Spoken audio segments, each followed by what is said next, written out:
अयान की कहानी शुरू होती है एक साधारण दिन से, जब उसके अब्बू ने उससे कहा कि रमजान के महीने में 40 दिन का जमात जाना है। अयान के चेहरे पर तुरंत परेशानी के भाव आ गए। वो सोचने लगा कि दुकान का क्या होगा, कौन संभालेगा सब कुछ। दुकान उसके परिवार की आजीविका का मुख्य साधन था और 40 दिन का लंबा समय उसे चिंता में डाल रहा था। अयान ने झिझकते हुए पूछा। उसकी आवाज में स्पष्ट रूप से चिंता झलक रही थी। उसके अब्बू ने प्यार से उसके कंधे पर हाथ रखा और कहा, बेटा, दुकान की चिंता मत करो, मैं हूं ना सब संभालने के लिए। तुम बस अल्लाह के रास्ते में जाने की तैयारी करो, दुनियावी काम तो चलते रहेंगे। लेकिन अयान का मन अभी भी साफ नहीं था। वो दुकान के बारे में सोच रहा था, तभी उसके दोस्त आ गए। सलीम, फरहान और इमरान, तीनों ने अयान को घेर लिया। यार अयान, रमजान शुरू हो रहा है, ये बहुत बड़ा मौका है, सलीम ने उत्साह से कहा। उसकी आंखों में एक अलग सी चमक थी। फरहान ने आगे बढ़कर कहा, देख भाई, ये 40 दिन तेरी पूरी जिंदगी बदल देंगे। अल्लाह के रास्ते में जाना कोई छोटी बात नहीं है। हमारे बुजुर्गों ने कहा है कि जो इंसान अल्लाह के लिए अपना वक्त निकालता है, अल्लाह उसके लिए पूरी दुनिया को आसान बना देता है। इमरान ने भी हामी भरी। हाँ यार, हम सब मिलके जाएंगे, कितना मजा आएगा। नई जगह, नए लोग और सबसे बड़ी बात, अल्लाह की राह में एक साथ चलना।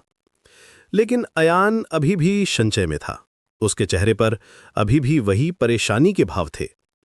वो अपने दोस्तों की बातें सुन रहा था, लेकिन उसका दिल अभी भी पूरी तरह राजी नहीं था। दोस्तों ने देखा कि अयान अभी भी राजी नहीं है। उसकी झिझक को समझते हुए सलीम ने एक अलग तरीका अपनाया। चल यार, कम से कम आज मगरिब की नमाज तो साथ पढ़ते हैं, मस्जिद चलते हैं, बाकी बातें बाद में सोचेंगे। अयान ने सोचा कि नमाज तो रोजाना की चीज है, इसमें कोई हर्ज नहीं। ठीक है, चलो, उसने कहा। शायद मस्जिद का माहौल उसके मन को कुछ शांति दे सके। चारों दोस्त मस्जिद की तरफ चल पड़े। शाम का वक्त था, आसमान में हल्की लालिमा छाई हुई थी। हवा में रमजान की पवित्रता का एहसास था। मस्जिद पहुंचकर उन्होंने वुजू किया और मगरिब की नमाज अदा की। नमाज के दौरान अयान को एक अजीब सा सुकून महसूस हुआ। नमाज के बाद वो सब इमाम साहब के पास बैठ गए। इमाम साहब एक बुजुर्ग और समझदार इंसान थे। उनके चेहरे पर नूर था और आवाज में एक खास मिठास। उन्होंने अयान को देखा और मुस्कुराकर कहा, अयान बेटा, तुमने पहले भी 3 दिन का जमात किया था ना, कैसा लगा था? अयान ने याद करते हुए कहा, जी हुजूर, बहुत अच्छा लगा था, दिल को बहुत सुकून मिला था। उन 3 दिनों में जो शांति मिली थी वो काफी दिनों तक रही थी। इमाम साहब ने आगे कहा, देखो बेटा, अगर 3 दिन में इतना फायदा हुआ तो सोचो 40 दिन में कितना बड़ा बदलाव आएगा। अल्लाह के रास्ते में जाना, उसकी इबादत करना, लोगों को दीन की दावत देना, ये सब बहुत बड़ी नेकी है।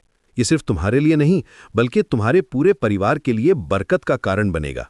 उन्होंने अयान के कंधे पर हाथ रखकर कहा, बेटा, रमजान का महीना है, इस महीने में नेकियों का सवाब कई गुना बढ़ जाता है। ये मौका हाथ से जाने मत दो। जो लोग अल्लाह के लिए अपना वक्त, अपनी मेहनत देते हैं, अल्लाह उनकी हर परेशानी को आसान बना देता है। अयान के दोस्त भी चुपचाप सुन रहे थे। इमाम साहब की बातों में एक अजीब सा असर था, एक गहरी सच्चाई थी। वो आगे बोले, अल्लाह के रास्ते में खुशी है, बरकत है, सुकून है। तुम्हारे दिल की सारी परेशानियां दूर हो जाएंगी।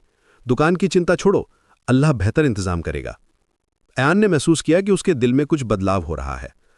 दुकान की चिंता अब उतनी बड़ी नहीं लग रही थी। इमाम साहब की बातें उसके दिल में उतर रही थीं। उसे लगा जैसे कोई बोझ उसके कंधों से उतर रहा हो। हुजूर, मैं तैयार हूं, अयान ने आखिरकार कह दिया। उसकी आवाज में अब दृढ़ता थी। उसके दोस्तों के चेहरे पर खुशी छा गई। इमाम साहब ने भी मुस्कुराकर दुआ दी। बहुत खुशी की बात है बेटा, इमाम साहब ने कहा और एक रजिस्टर निकाला। उन्होंने अयान का नाम लिख दिया और कहा, कल सुबह निकलना है। घर जाकर सबको बता दो और सामान तैयार कर लो। ज्यादा सामान की जरूरत नहीं, बस साफ कपड़े और एक साफ दिल। अयान ने जी हां कहा। उसके दिल में अब एक अजीब सी खुशी थी, एक नया जोश था। दोस्तों ने उसे बधाई दी और सब मिलकर घर की तरफ चल पड़े।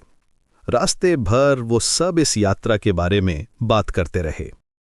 अगली सुबह अयान तैयार था। उसने अपना छोटा सा बैग लिया और बाहर निकला।